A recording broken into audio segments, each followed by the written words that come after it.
Hablemos del resumen, ¿no? ¿Qué es lo importante de estos bacilos gram positivos? Primero saber que la incidencia de estos son bien bajos, ¿no? ¿Por qué? Porque hay vacuna, porque los animales están controlados, porque los cárnicos también tienen un control sanitario.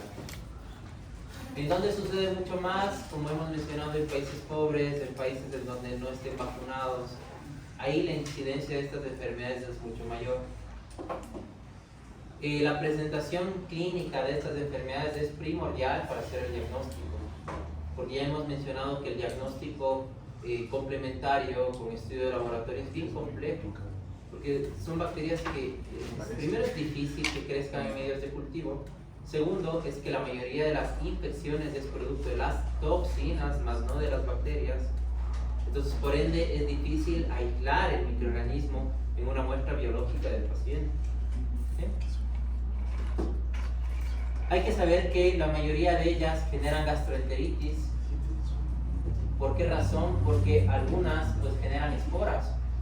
Y al tener esporas, sobreviven muy bien en el suelo y en la tierra. Y al estar en el suelo y en la tierra, pues contaminan alimentos, contaminan frutas y verduras, y por ahí se contagian, ¿no?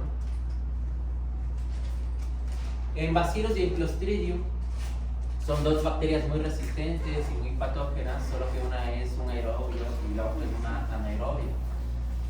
En Bacillus, recordar que el Serius y Subtilis generan gastroenteritis principalmente, pero el Serius también genera infecciones oculares.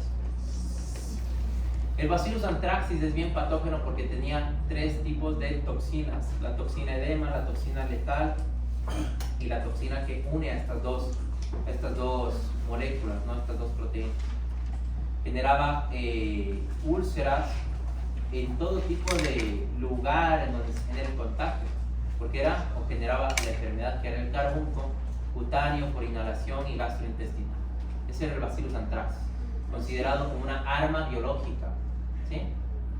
Y que se encuentra mucho más en el pelaje de herbívoros como cabras y vacas.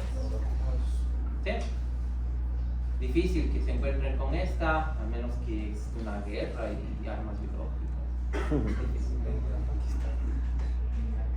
Pero Serius y Subtilis sí, se va a presentar mucho más como una gastroenteritis, ¿no? Pero eran dos tipos de gastroenteritis: la forma emética y la forma diarreica. La forma emética, recordar que es por una intoxicación bacteriana, con un periodo de incubación mucho más rápido, con un cuadro clínico de inmediato, explosivo, si se lo puede decir así. Y la forma diarreica, mucho más diarrea y que se da después de algunos días, ¿no? Perdón, algunas horas, de 8 a 12 horas de haber tenido el contacto. ¿Sí? La listeria, recuerden que tiene un montón de mecanismos de patogenicidad, como internalina, como proteasa, como listeriolizina O, como fosfolipasa C. Esa es la listeria monocitógenes. La listeria monocitógenes es una bacteria que vive muy bien en compuestos ricos en sal, como en cárnicos. Le gusta también mucho la temperatura muy baja, por eso es que vive en carnes, en leches. ¿Sí? Genera gastroenteritis. La mayoría de las enfermedades son producidas por gastroenteritis, pero hay que tener cuidado en mujeres embarazadas por el aborto espontáneo, por la muerte intrauterina, y en recién nacidos, pediátricos y adultos mayores por la meningitis. ¿Sí? La listeria. La difteria, hay vacuna, así como para el tétano. Corynebacterium diphtheriae genera una obstrucción de vía respiratoria superior, ¿no? Porque genera una parálisis de igual forma.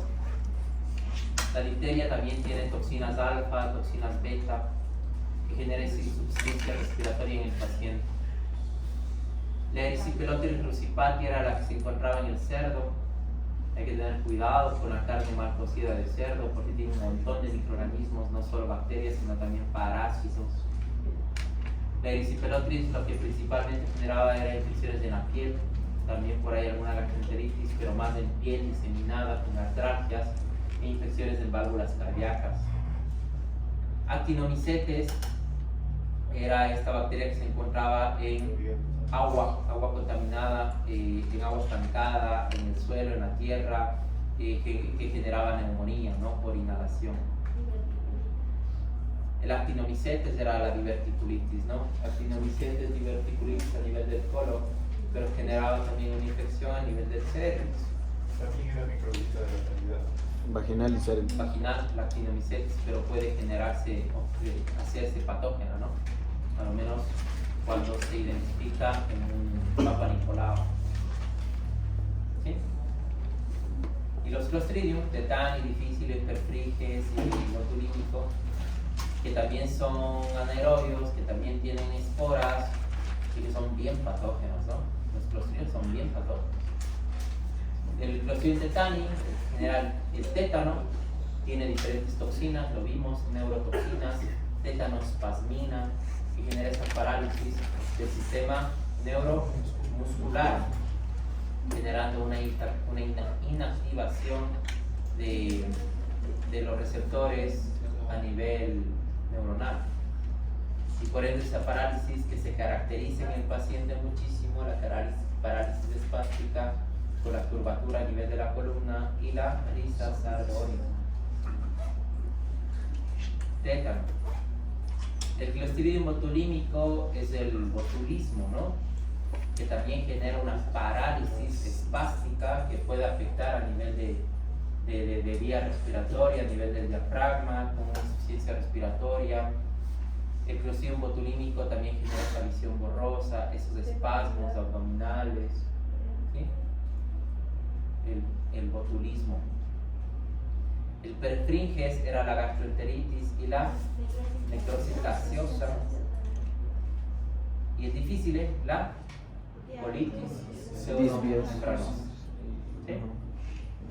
Hay que tener cuidado con las esporas de estas bacterias, porque ya mencionamos que viven mucho tiempo y a lo menos el Clostridium difficile a nivel hospitalario viven meses.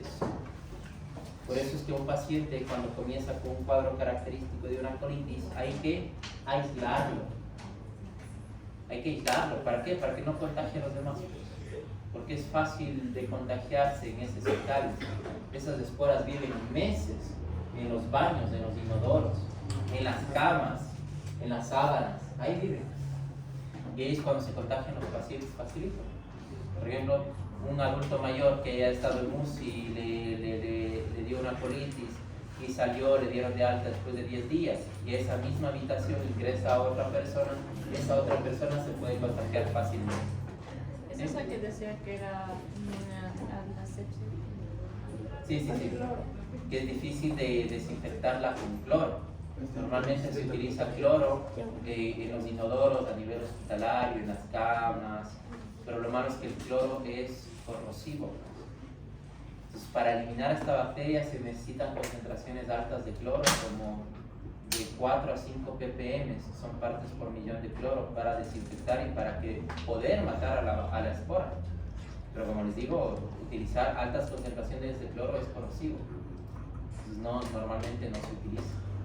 Amonio cuaternario se ha dado como opciones, rayos ultravioletas, pero es difícil. Lo mejor que hay que hacer ahí es aislar a los pacientes en un solo cuarto y ese cuarto tratar de desinfectarlo muy bien para que ingrese otra persona. Es difícil.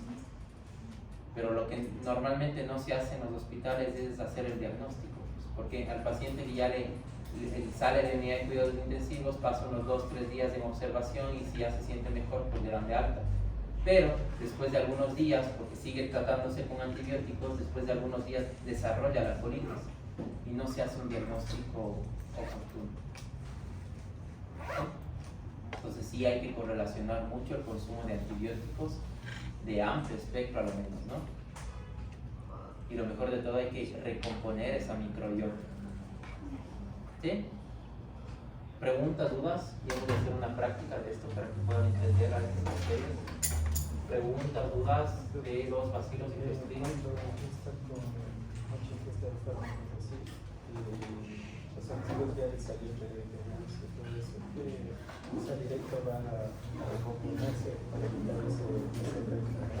Hay que recomponer la microbiota. Siempre un paciente que se administra antibióticos hay que recomponer de inmediato. Por eso normalmente mandan cualquier tipo de probiótico. Lo malo del probiótico, y si hablamos, es que un probiótico no se queda mucho tiempo en el intestino del paciente, solo recompone un momento, pero se va en las mismas veces fecales.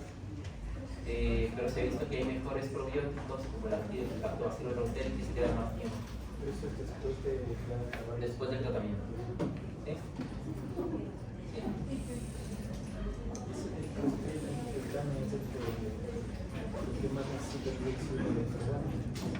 El Klebsiella tetani es el único que vive en condiciones de anaerobio. De ahí hay anaerobios facultativos que puede existir un poco de oxígeno y van a crecer, pero el único que necesita dióxido de carbono es el tétano. Por eso es que vive en compuestos oxidados. ¿Sí? Pero tú te puedes contagiar del tétano, ¿sí? Lo bueno es que estás vacunado. Entonces, al tener vacunas, tú tienes, al estar vacunado, tú tienes una respuesta inmunitaria de anticuerpos monoclonales específicos para las toxinas del Clostridium tetani. Entonces, si tú te contagias de tétano, pues puedes desarrollar la lesión por el corte y todo, puede existir tal vez una lesión purulenta, pero no desarrollas esa parálisis neuromotora. ¿Por qué? Porque los anticuerpos de tu cuerpo no le dan chance a que ingrese la bacteria, prolifere el contenido sanguíneo, y esas inmunoglobulinas lo que hacen es bloquear a la toxina. Por eso en todo tipo de enfermedad, si tú estás vacunado, tú te puedes contagiar, pero no desarrollas formas graves de la enfermedad.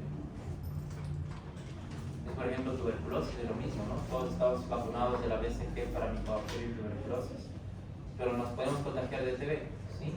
Podemos tener TB, sí, podemos tener de forma latente, pero no desarrollamos la enfermedad. A diferencia de un paciente con VIH que pudo haber estado vacunado, pero al tener VIH disminuye totalmente su respuesta inmunitaria, que le hace más predisponente a activar ese Mycobacterium tuberculosis y desarrollar la enfermedad. ¿Sí? ¿Preguntas, dudas? ¿Preguntas, dudas de este tema? ¿Qué tiene que saberse? Esto. Esta imagen. Por eso le repito a cada rato. Esta imagen. Si saben esta imagen, si saben cómo se contagian por los microorganismos, si saben cuál es el reservorio, cuál es el mecanismo de transmisión, qué patologías produce, saben todo, ¿no? Pero este es el cuadro específico que ustedes tienen que aprenderse. Entonces partan desde aquí. Entonces, ¿qué es lo que tienen que saberse? ¿En dónde están estas bacterias? Ya lo dijimos: suelo, tierra, animales, pelaje. Por ahí la mortalidad está en el agua contaminada, por ahí el Clostridium está en el propio microorganismo del paciente, en la propia microorganismo. Ese es el reservorio, ese es el dónde está el microorganismo. Ahora, ¿cómo se contagia? Contaminación fecal oral, por inhalación, por contacto directo, ¿sí? Tercero, ¿cómo el microorganismo prolifera en el cuerpo? Eso es la fisiopatología. ¿Qué es lo que hace el microorganismo? Ingresa, va al tejido, daña, utiliza sus enzimas, sus toxinas, activa la respuesta inmunitaria, se genera el proceso inflamatorio y desde ahí comienza a salir su cuadro clínico, su sintomatología, qué signos, qué síntomas presenta el paciente, cómo hacer el diagnóstico en base al cuadro clínico específico y cuál sería el tratamiento, que lo hemos visto que para la mayoría de ellos son penicilinas. Es ciprofloxacina para las gastroenteritis, es penicilinas combinadas con gentamicina cuando son infecciones sistémicas. Son antitoxinas, recuerden que hay muchas antitoxinas como globulinas, como inmunoglobulinas, para las toxinas del tétano, para las toxinas del botulismo, para las toxinas del Corynebacterium diphtheriae. ¿Preguntas, dudas? ¿Claros con este tema? ¿Seguros? ¿Sí? Yo saqué una hoja.